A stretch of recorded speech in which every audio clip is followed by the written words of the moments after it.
Bismillahirrahmanirrahim. Assalamualaikum warahmatullahi wabarakatuh. Good afternoon, everybody. Welcome back to my class, micro teaching, and we are in meeting 10. And in this meeting, I would like to talk about teaching techniques. As you know, as a teacher, we need to present some method of learning, some techniques in learning something. So technique is a way. If we want to achieve something, we have a certain technique. This is the way how we achieve something.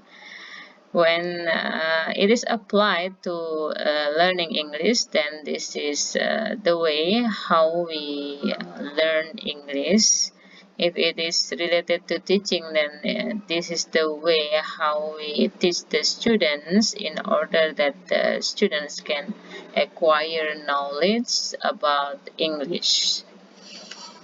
Well, everybody, we go to the next slide.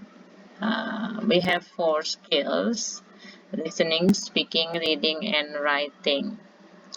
And remember, English does not only have 4 skills, but it also has 3 more sub-skills, such as pronunciation, vocabulary, and grammar. And when we teach, we need to integrate it. We need to include it also in the 4 skills I have mentioned before.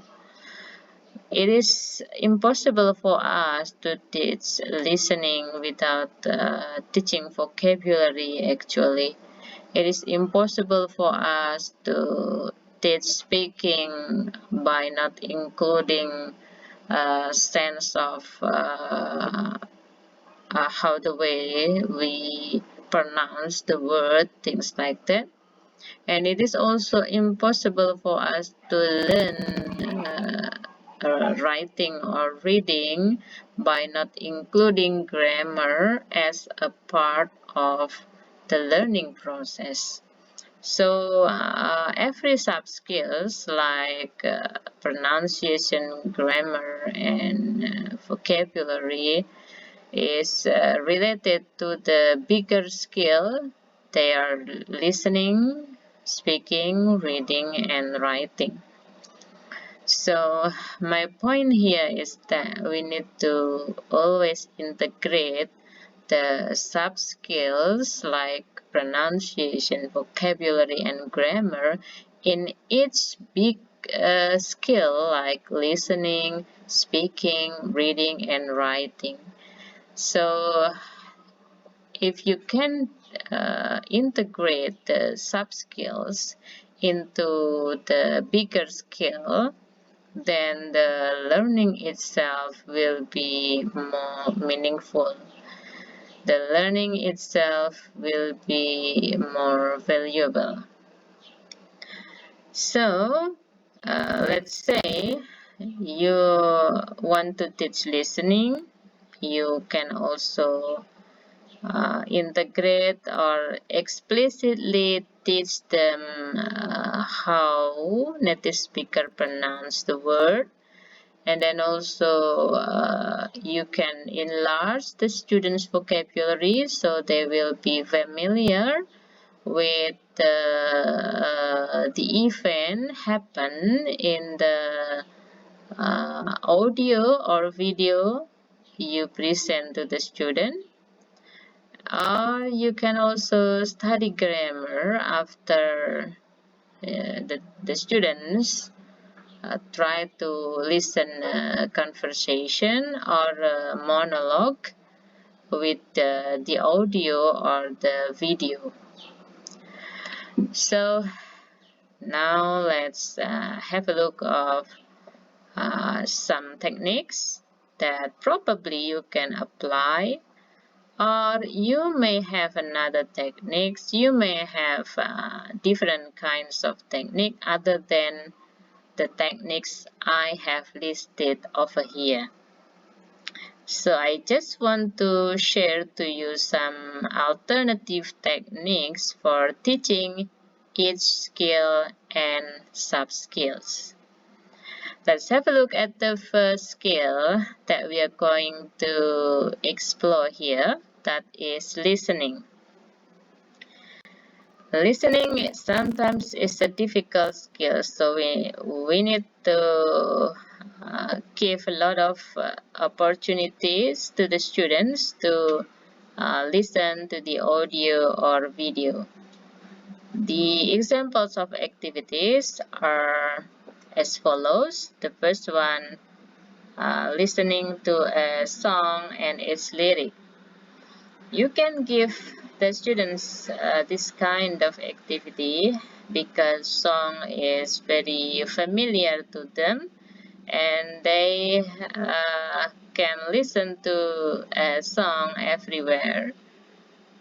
So it will be much of fun because some of them maybe likes the song. Some of them have a hobby that is listening to a song.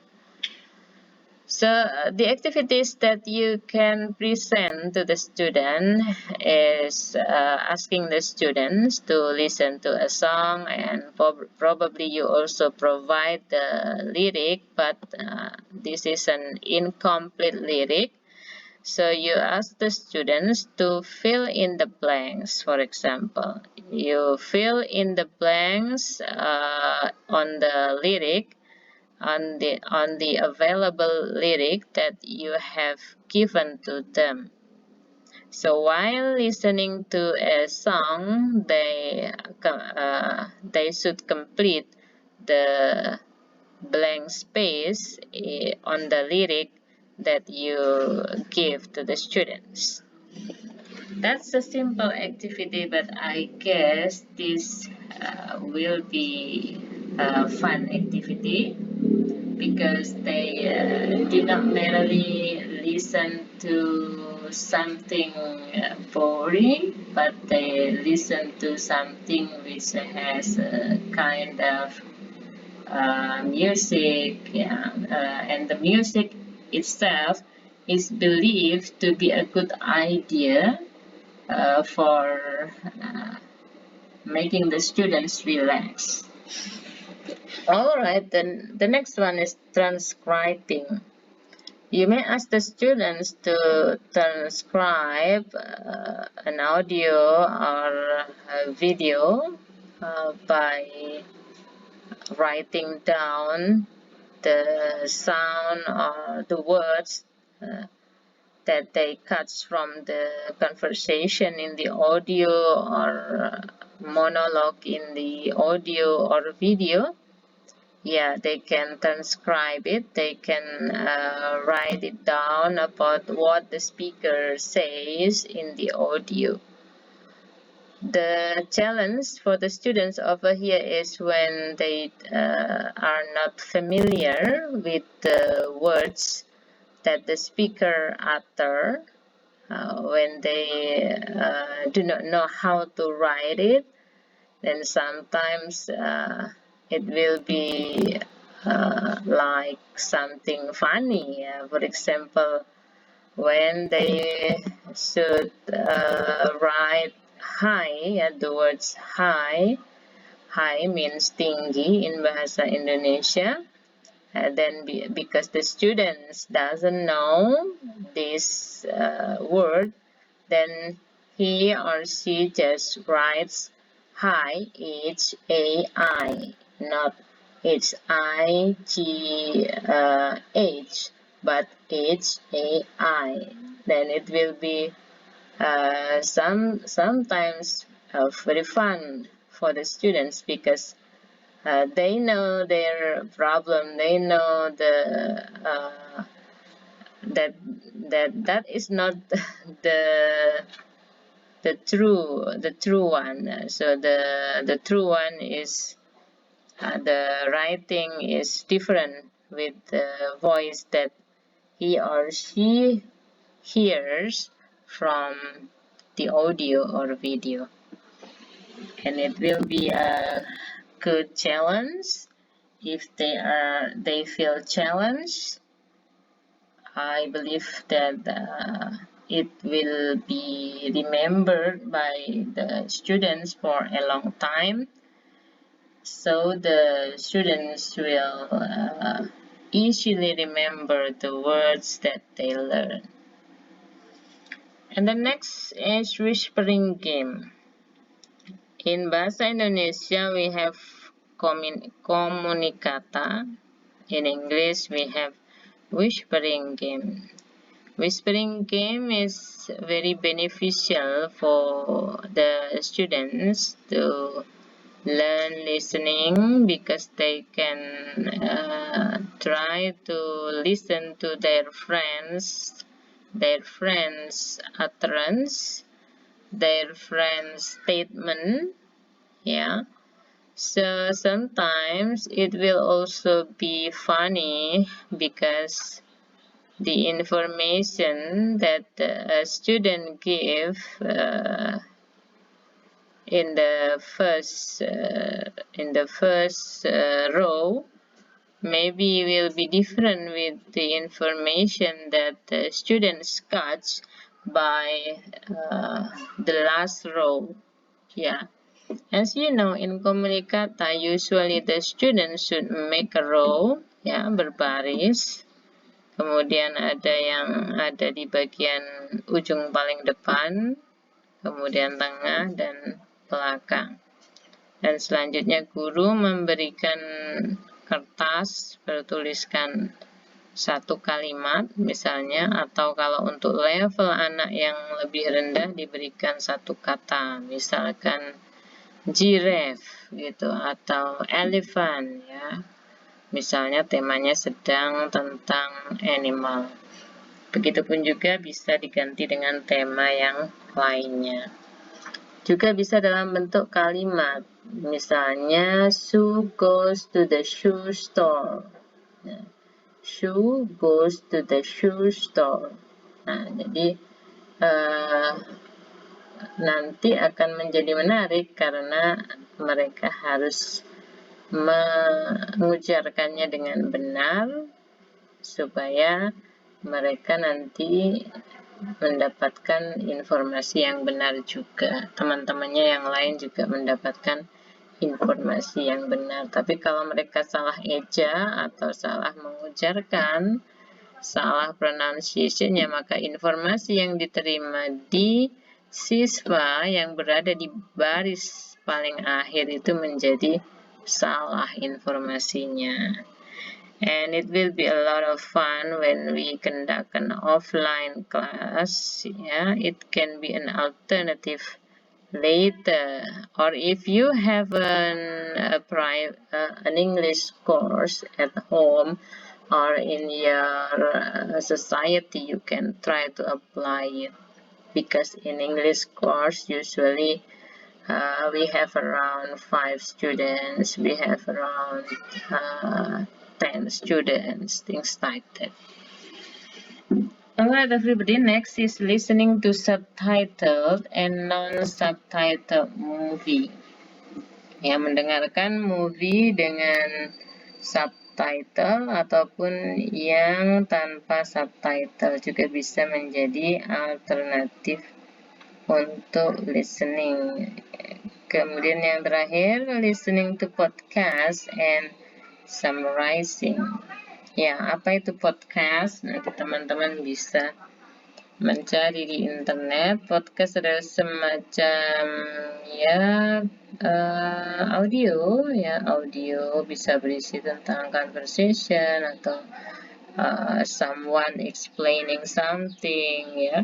Listening to podcast and summarizing, didengarkan lalu dirangkum. Nah, atau bisa juga digabung dengan kegiatan speaking, yaitu setelah mendengarkan kemudian the students retell what they got from the podcast. Kalau itu story, ya nanti siswa bisa menyampaikan cerita itu kembali kepada teman-temannya. jadi semacam storytelling. Okay, next one is speaking activities. Here are some alternatives. The first is role playing. Saya pernah melaksanakan ini dan saya yakin sebagian besar kegiatan speaking itu biasanya guru meminta kita untuk bermain peran, ya.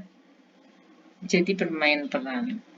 Kalau di sini yang pernah saya terapkan kepada siswa itu adalah being a fortune teller. Anyway, fortune teller itu seperti peramal, ya. Ketika itu kebetulan yang sedang dipelajari adalah tenses future tense. Jadi menggunakan will, shall gitu ya.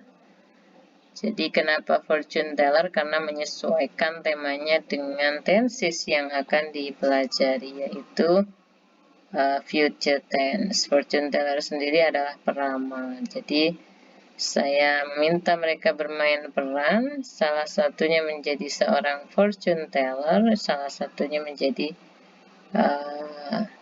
orang biasa yang datang atau tamu daripada fortune teller itu sendiri.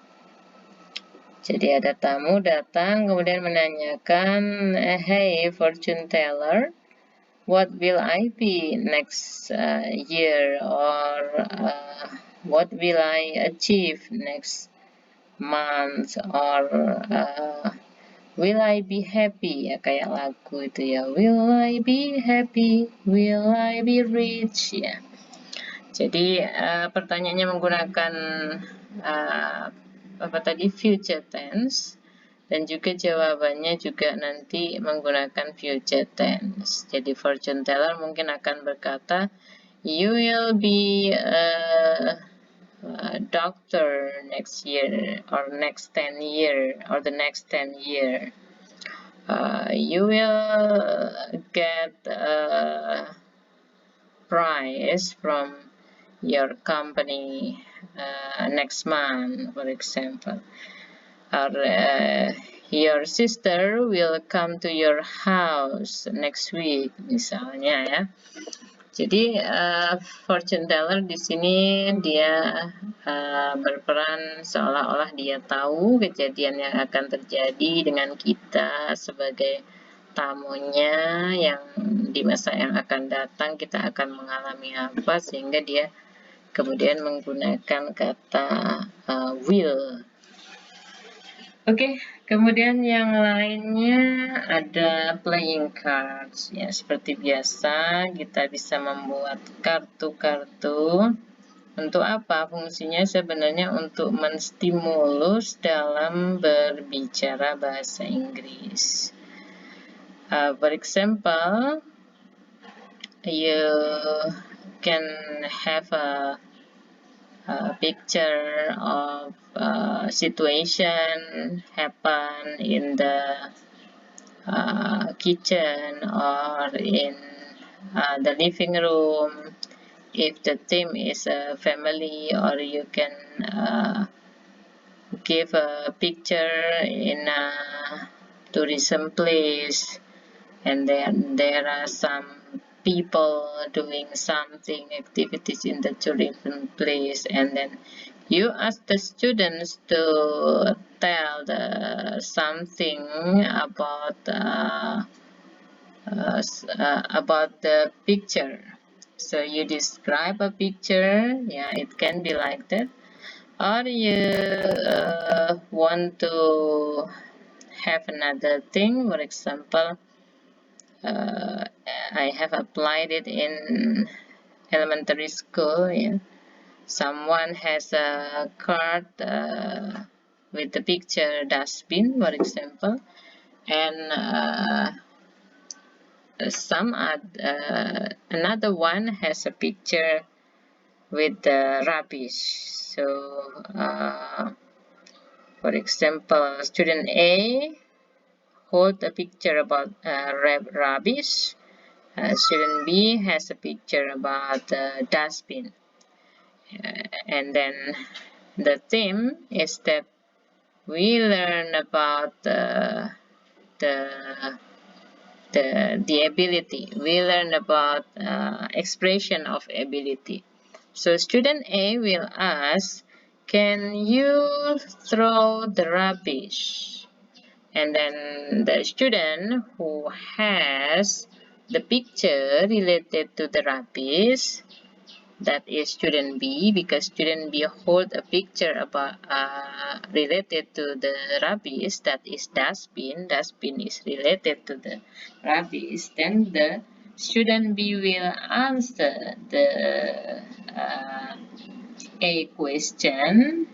Yes, I can. Yeah, but of course, the student B will talk when student A point at him or her.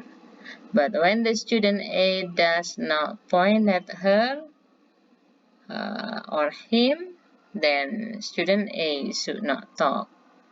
Ya, so ini menjadi challenging karena student A, di situ misalnya ada student A, B, C, D, E.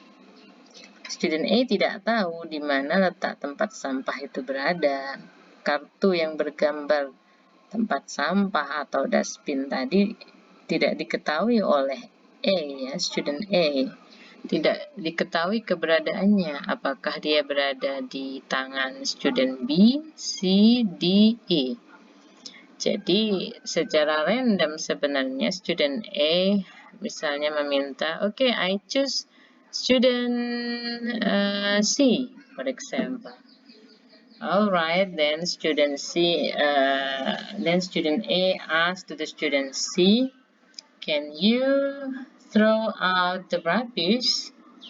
Padahal ternyata gambar yang ada di tangan student C itu bukan gambar dustbin, tetapi misalnya gambar mop misalnya, alat pengepel ya. So the student C will answer, sorry, I can't. Misalnya begitu. Atau dia juga bisa menjawab, sorry, I'm still busy right now. Nah, misalnya begitu. So the students over here learns how to express ability, ya. Jadi mengungkapkan kemampuan, kebisaan atau ketidakbisaan dalam melakukan sesuatu. Nah, kalau kebetulan student A memilih student B untuk menjawab pertanyaan tadi, maka student B akan mengatakan yes, I can, or yes, my pleasure, karena student B memiliki gambar berupa dustbin. Ya, can you throw out the rubbish? Yes, of course. Or yes, my pleasure. That's the answer by student B. Dengan demikian, maka student A dan student B sudah bisa meletakkan kartunya itu dan bisa mengambil kartu selanjutnya. Nah, jadi nanti pemenangnya adalah mereka yang paling banyak meletakkan kartunya. Ya, kalau kartu yang masih dipegang berarti dia masih harus bermain sampai kartu itu habis. Ya, mungkin teman-teman sudah sering juga ya bermain kartu, jadi ini bisa dimodifikasi oleh teman-teman untuk pembelajaran. Tidak hanya speaking, mungkin bisa di skill yang lainnya. Kemudian teman-teman juga bisa mengambil alternatif seperti talking photo. Apa itu talking photo? Sebenarnya sederhana. Teman-teman hanya meminta kepada siswa untuk menyiapkan foto, dan dari foto itu memintanya untuk mendeskripsikan foto tersebut. Ya, misalnya foto family-nya atau foto ketika mereka berlibur di mana, kemudian foto ketika mereka having a barbecue party, atau foto ketika mereka traveling, climbing the mountain, or other activities. Ya, jadi the photo should be described by the students. Ya, kalau ini saya kira bisa diaplikasikan ya, baik di kelas offline maupun di kelas online. Kemudian continued story. Apa itu continued story? Continued story adalah story atau cerita bersambung. Jadi, you can ask the students to make a sentence orally, of course, karena ini adalah pelajaran speaking ya, atau fokusnya pada speaking. Maka Anda dapat minta kepada salah satu siswa sebagai awalan untuk membuat satu kalimat. Kemudian kalimat itu dilanjutkan oleh teman sebelahnya lagi, hingga akhirnya membuat satu cerita yang saling berhubungan. Ya, misalnya si Budi mengatakan, I am sitting under the tree. Kemudian Wati yang notabene berada di sampingnya, dia meneruskan kalimat tersebut. Suddenly, I see my friend. I see my friend Ronnie walks near the garden. Nah, kemudian dilanjutkan lagi. I greet him and approach him. Kemudian dilanjutkan lagi. We talk each other because we talk each other. We enjoy talking each other because we have not met for a long time, misalnya, dan seterusnya, hingga itu membentuk sebuah cerita yang menarik. Ya, lucunya kadang-kadang di sini siswa bisa saja membuat kalimat yang tidak terlalu berhubungan dengan kalimat sebelumnya. Jadi seolah-olah apa yang kita buat itu tidak bersambung gitu, padahal atau dipaksakan seolah-olah bersambung. Ya, itu kadang-kadang membuat sebuah cerita itu menjadi a little bit funny for the students, and it will be much of fun. Kemudian yang terakhir adalah total physical response. Jadi total physical response ini merupakan satu teknik yang bisa digunakan khususnya untuk anak-anak yang mana mereka sangat suka aktivitas fisik ya. Jadi misalnya kalau yang pernah saya terapkan itu adalah di saat mempelajari tentang hobi, khususnya di elementary school. Mereka untuk melatih speaking sekaligus juga vocabulary-nya, saya minta mereka untuk memperagakan hobi mereka masing-masing. Satu orang memperagakan hobi di depan kelas dan yang lainnya menebak apa yang sedang dilakukan oleh si anak yang ada di depan kelas itu. Misalnya si Jono punya hobi swimming, maka dia tidak harus mengatakannya terlebih dahulu bahwa dia suka swimming ya, tapi dia diminta untuk memperagakan di depan. Setelah dia memperagakan dengan gerakan, maka saya sebagai guru akan bertanya kepada mereka, what is his hobby? And then the rest of the students or the audience will answer, me, miss, I want to try, miss, I wanna answer, miss. Ya, mereka biasanya akan sangat antusias ya, kalau Anda dapat membawakannya dengan baik. Ya, teknik ini mereka akan sangat antusias untuk menjawab. Yes, miss. Swimming. Ya, mungkin mereka belum bisa membuat kalimat lengkap ya. Kadang-kadang hanya langsung bilang swimming atau swim. Nah, tidak apa-apa. Kita tidak harus terburu-buru untuk berharap atau kita mentargetkan mereka langsung bisa membuat kalimat yang lengkap, apalagi kalau masih di level elementary school.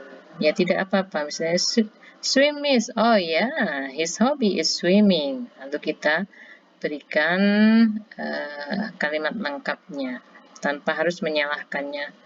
Oh no, not swim but swimming, ya. So we are not allowed to say like that. That's better if we say, oh yeah, Wati, you are right. Joko likes swimming, for example. Dan juga bisa dimodifikasi nanti, tergantung materinya. Kalau tadi kebetulan yang pernah saya terapkan itu adalah mengajarkan tentang hobi. Kemudian yang selanjutnya adalah pada skill reading. Ada namanya reading box, jadi kita sediakan 2 kotak di depan kelas. Di setiap kotaknya diisi beberapa lembar kertas kecil saja. Mungkin kalau kertas HVS itu bisa dibagi menjadi 4 ya, 4 potong. Isinya adalah paragraf.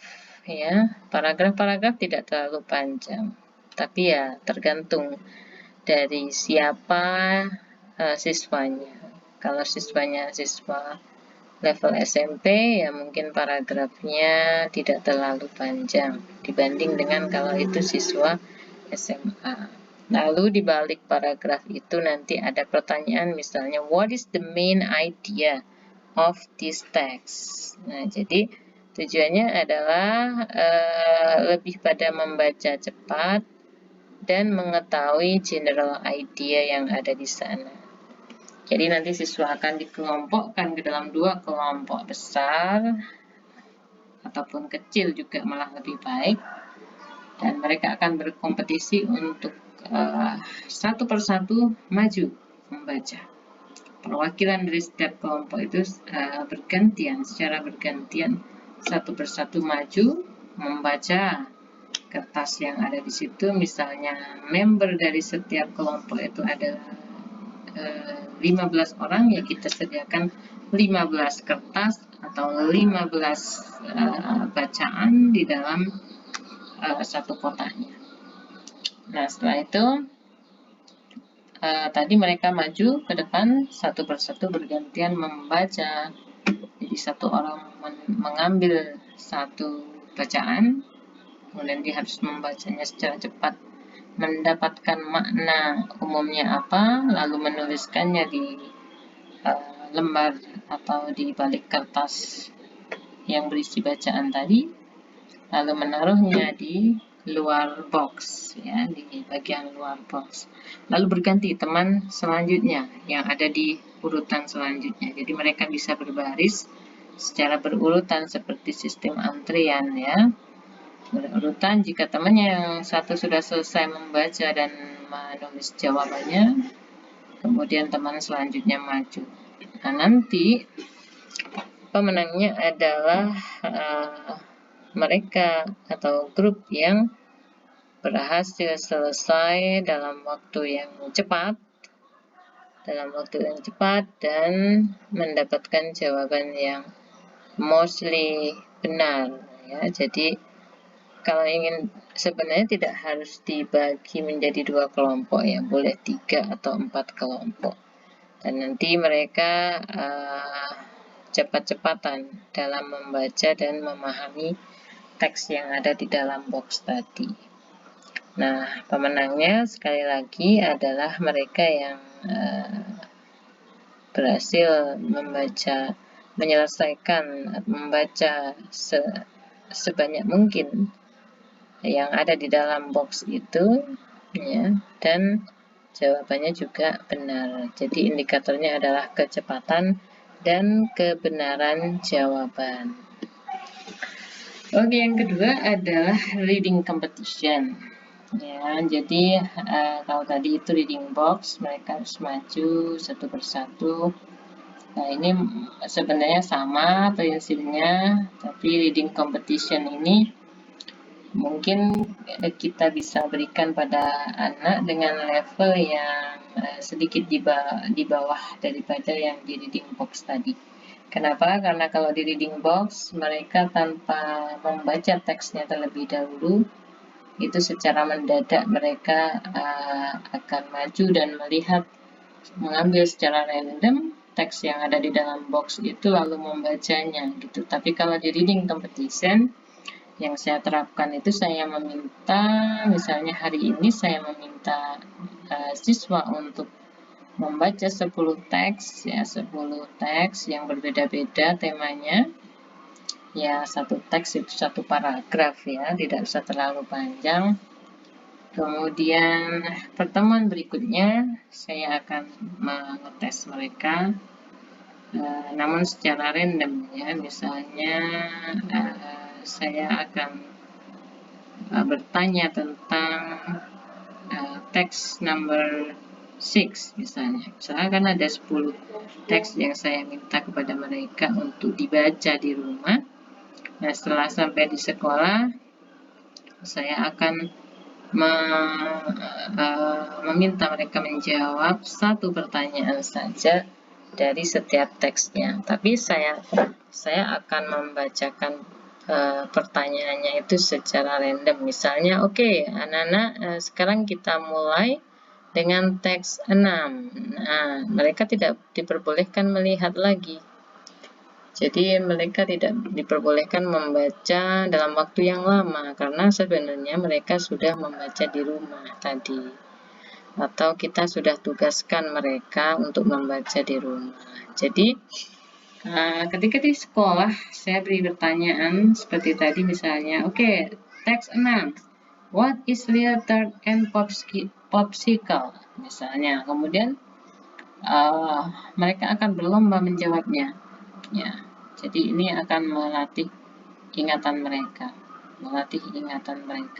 Oh iya, kalau mereka yang benar-benar membaca dan benar-benar ingat, mereka akan ingat. Oh iya, pertanyaan ini tentang leotard dan popsicle, ini saya bisa temukan jawabannya di bagian awal paragraf misalnya, atau di bagian tengah paragraf, atau di bagian akhir paragraf.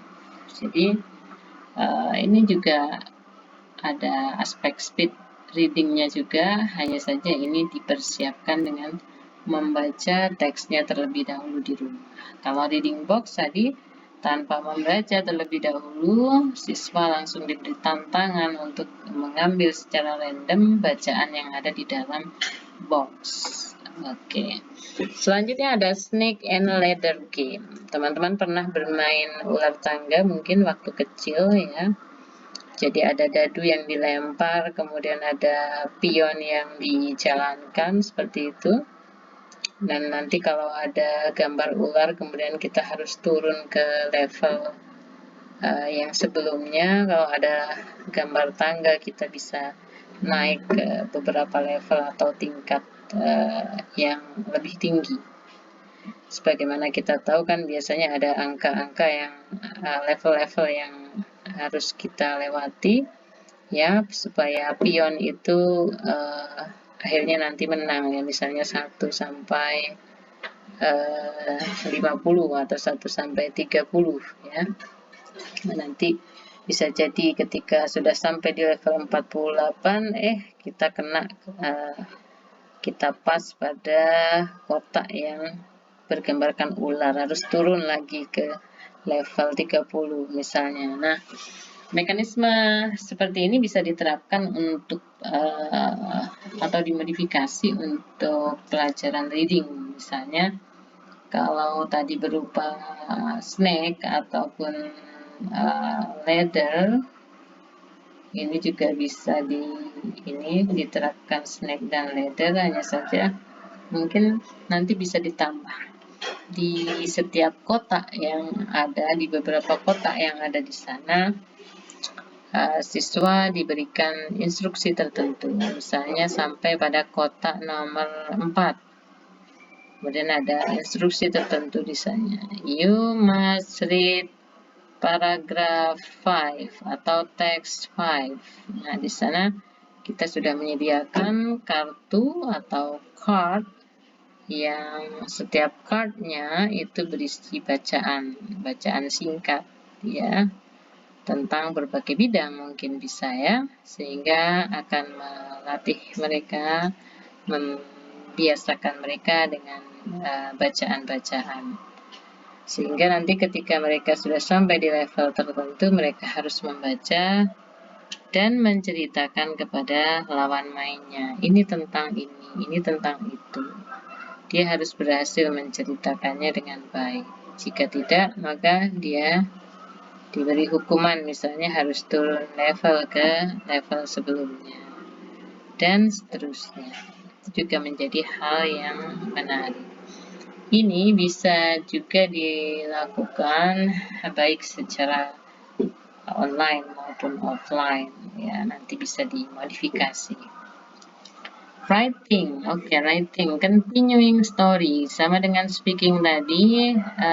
Dalam writing, teman-teman bisa minta satu anak menulis kalimat, kemudian dilanjutkan oleh siswa yang lainnya menulis satu kalimat lagi, hingga itu membentuk satu cerita yang menarik.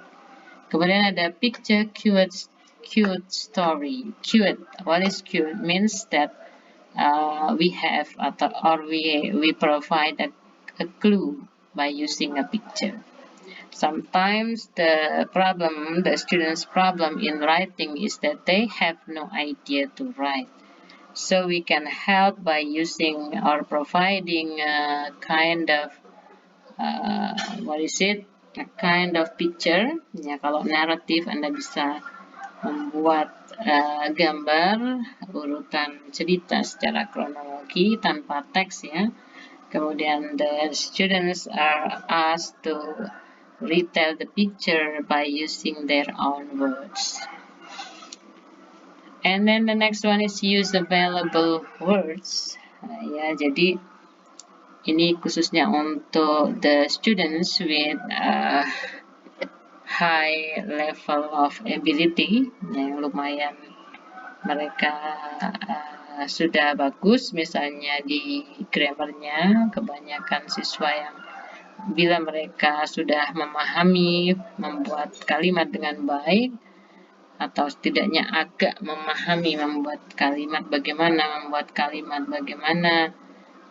klasifikasi noun, verb, adverb, mereka sudah cukup memahami itu. Anda bisa memberi mereka challenge dengan kegiatan yang nomor 3 ini, yaitu use available words.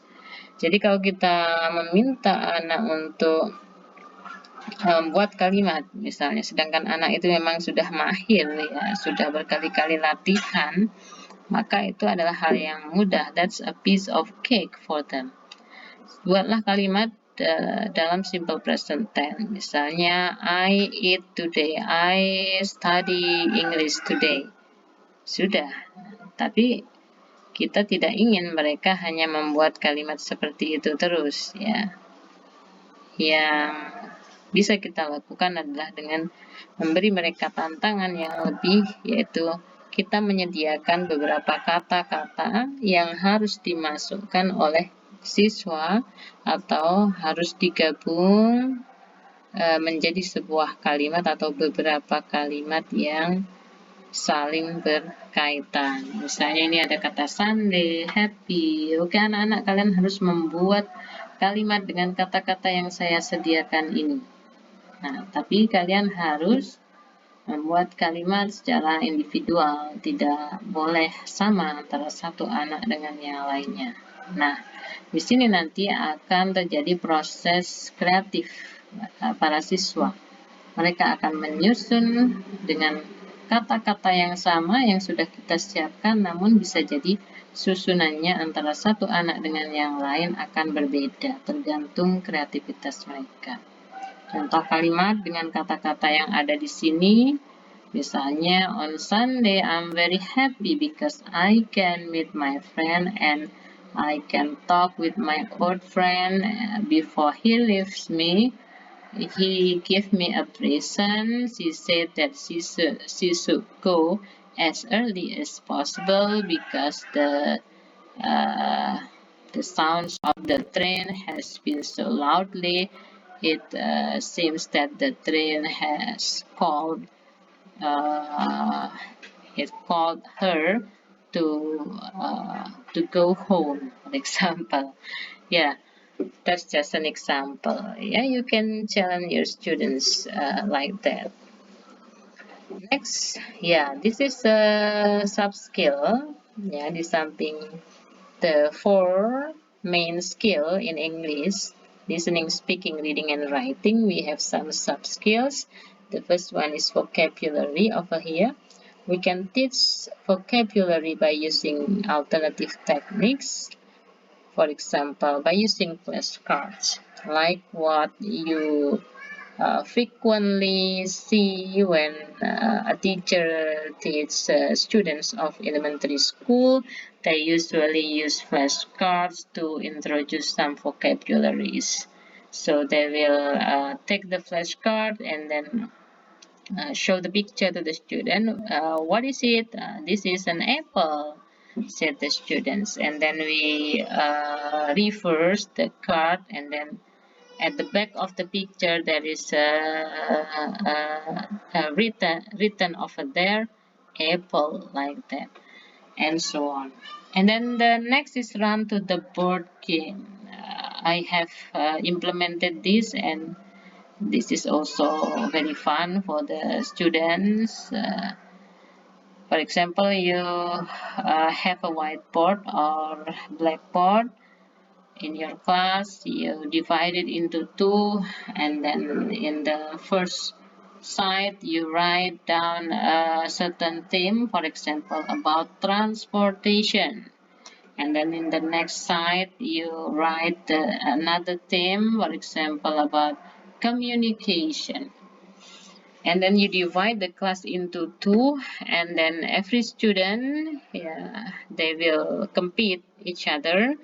They will come forward one by one. For example, it's just like a queue, yeah, a queue. So they must come forward one by one to write the words related to the theme given by the teacher. For example, Group A has the theme about transportation. She or he should write something related to transportation, but only one word for one person. For example, I come forward and then I will write bus, or and then I give the marker to the next student, and the next student will write in the whiteboard, for example, say helicopter, things like that. So uh, as much as vocabulary that we can write in the whiteboard until the time uh, given by the teacher is up. Yeah. So the winner will be the group who has many vocabularies related to the theme given by the teacher, and yeah, that they will win if they have many vocabularies. They have more vocabularies than other uh, competitor. Alright, the next is theme-based talking. Jadi berbicara berdasarkan tema tertentu. Misalnya, okay, I give you the time limitation about 2 minutes to talk about your family. Or I give the time for you to 2 minutes to talk about environment. The students will think so fast, and she will try their best uh, to express things using the vocabulary they have. And then the next one is word search or crossword. Ya, seperti biasa, teka-teki silang atau mencari kata itu juga menjadi salah satu alternatif untuk melatih vocabulary siswa. Tahu kan ya, teka-teki silang. So I do not need to explain more about it. Kemudian nomor 5, playing Scrabble. Ya, Scrabble itu apa? Jadi semacam word search juga, tapi lebih ke creating word kalau di sini ya. Creating word using available letters. Seperti bermain kartu ya, tapi di sini kartunya itu berupa letters ya, letters. We can play it for 2 person, 3 person or more ya, secara bergantian.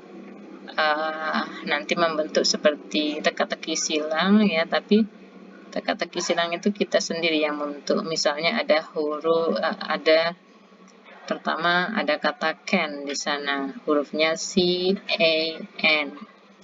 Kemudian kebetulan kita punya huruf yang lain, yang bisa dibentuk kata-kata dengan menggunakan salah satu dari 3 huruf tersebut, yaitu C, A, N. Tadi misalnya, apa sih kosakata yang bisa dibentuk dari huruf C? Oh iya, ada misalnya cut. Nah, kemudian saya punya nggak ya huruf U, huruf U sama huruf T? Oh, ada, saya punya. Kemudian saya letakkan huruf U dan T di sana, di samping huruf C tadi ya, kan tadi ada C, A, N. Kemudian saya letakkan di samping C itu C, U, T. Saya tambahkan U dan T. Kemudian saya mendapatkan poin 2. Kenapa? Karena saya di sana menambahkan 2 letter atau 2 huruf lagi. Kalau saya kebetulan memilih katanya bukan yang cut ya, tapi misalnya what is it? Cross misalnya. Berarti C R O S S. Kebetulan saya punya huruf R O sama double S. Nah, maka poin saya menjadi berapa? C R O S S. C-nya tidak dihitung ya, berarti saya mendapat poin 4 ya, karena C R O S S. C-nya tidak dihitung, sehingga poin saya di sana 4. Jadi semacam itu playing Scrabble ya. If you want to know more, you can browse in the internet. What is Scrabble like? And the next one is grammar. Yeah, this is a kind of soft skill like vocabulary. We can train the students' grammar by using jumbled words. We give the separate words for the students, and then we ask them to create sentences, a good sentence, to make a good order of those jumbled words. And then the next is a noun phrase building. Ini pernah saya lakukan. Jadi membuat noun phrase ya bersama-sama. Ada beberapa anak, misalnya 5 anak ya, setiap kelompoknya. Satu anak itu menuliskan satu kata, misalnya book. Kemudian diberikan kepada anak sebelahnya, ditambah dengan kata jadinya a book. Kemudian anak berikutnya menambahkan lagi kata supaya menjadi noun phrase yang lebih panjang lagi. Misalnya dia menambahkan kata blue, berarti menjadi a blue book. Kemudian dikasihkan lagi ke temannya yang keempat, yang nomor 4. Ditambah lagi dengan kata-kata apa ya yang bisa ditambahkan supaya tetap menjadi noun phrase. Oh, saya akan tambahkan nice, jadinya a nice blue book. Nah, jadi begitu seterusnya sampai kita bisa mendapatkan noun phrase yang bagus, noun phrase yang lumayan panjang ya. Dari situ teman-teman bisa belajar pembentukan noun phrase. Kadang-kadang nanti mungkin siswa akan salah dalam meletakkan noun phrase, misalnya bukan a nice blue book tapi a blue nice book ya. Padahal kan ada aturannya cara meletakkan kosakatanya. Urutan kosakatanya ada aturan atau rule yang harus kita ikuti. Nah, itu nanti bisa jadi input dan latihan yang bagus, sehingga mereka lebih mudah mengingatnya. Kemudian yang ketiga, guessing game. Misalnya kita berikan pada mereka tugas untuk menebak. Kita meminta satu anak untuk mengingat-ingat nama satu binatang misalnya, tapi tidak memberitahu kepada teman-teman yang lainnya. Misalnya duck gitu kan ya, duck, bebek gitu. Kemudian teman-temannya diminta bertanya, misalnya pertanyaannya, can it swim, can it fly, bisakah itu terbang, bisakah itu berenang. Nah, tugasnya anak yang di depan tadi dia hanya menjawab yes atau no, yes it can or yes it can. Nah, nanti itu sampai anak-anak yang lain atau audiens tadi menemukan jawabannya apa, atau binatang apa sih yang sedang dipikirkan, atau yang misalnya digambar juga boleh ya, yang ada di tangannya itu binatang apa. Nah, mereka akan menebak dengan cara apa? Dengan cara bertanya. Bisa terbang nggak ya binatang itu? Bisa berenang nggak ya? Makannya apa? Makan jagung nggak? Atau makan hewan apa makan tumbuhan? Nah, jadi nanti ini akan melatih mereka membuat pertanyaan yes no question sekaligus juga kalimat interrogatif ya, seperti ini, can it swim. Nah, akan melatih mereka membuat kalimat interrogatif positif maupun negatif. Okay, then the last one is pronunciation. Bisa alternatifnya yang pertama learning connected speech. Jadi kalau kita dengan native speaker berbicara, seolah-olah mereka tidak mengucapkan satu kata per satu kata, tapi mereka biasanya seolah menggabungkan. Seperti dalam lagu misalnya, rain, rain, go away. Jadi go away itu bacanya bukan go away, tapi go away. Nah, dari sini kesadaran akan penggabungan bunyi ini perlu kita sampaikan kepada anak-anak, kepada para siswa, sehingga mereka ketika mendengarkan lagu atau mendengarkan movie yang mana speakernya di sana berbicara bahasa Inggris dengan sangat cepat, mereka akan merasa punya ilmu atau punya bekal untuk memahami pembicaraan mereka itu. Kemudian selanjutnya ada imitating characters pronunciation in the movie. Ya, kita misalkan setelkan movie Harry Potter, kemudian meminta mereka untuk menirukan apa yang diucapkan oleh salah satu karakter yang ada di dalamnya. Kemudian yang ketiga, tongue twister. Nah, ini menarik sekali. Misalnya, a big black bug with a big black bear, but the big black bear with the big black bug back. Nah, jadi ini latihan silat lidah ya, mungkin semacam itu.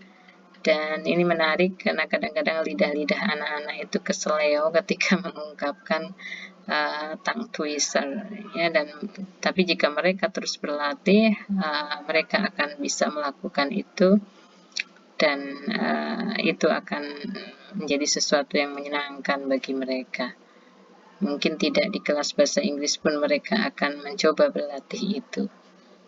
Ya, juga untuk melatih mereka bagaimana mempronouncekan atau mengujarkan kata itu secara akurat. Misalnya black dengan back itu kan mirip kan, black atau back ya, bagaimana mengujarkannya secara tepat, mereka akan bisa belajar. Oke, jadi itu tadi sekilas beberapa alternatif teknik yang bisa digunakan oleh guru dalam mengajar skill bahasa Inggris yang 4, yaitu main skills, speaking, listening, reading, and writing, dan juga soft skill-nya yaitu vocabulary, grammar, and pronunciation. Dan masih banyak lagi sebenarnya alternatif lainnya.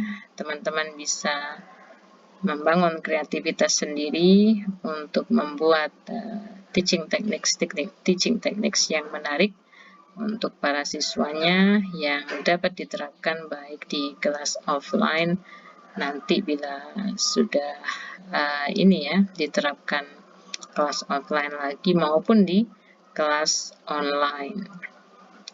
Okay, everybody, I think that's enough from me. Thank you very much for your attention. I hope that this will be beneficial for you all. Assalamualaikum warahmatullahi wabarakatuh.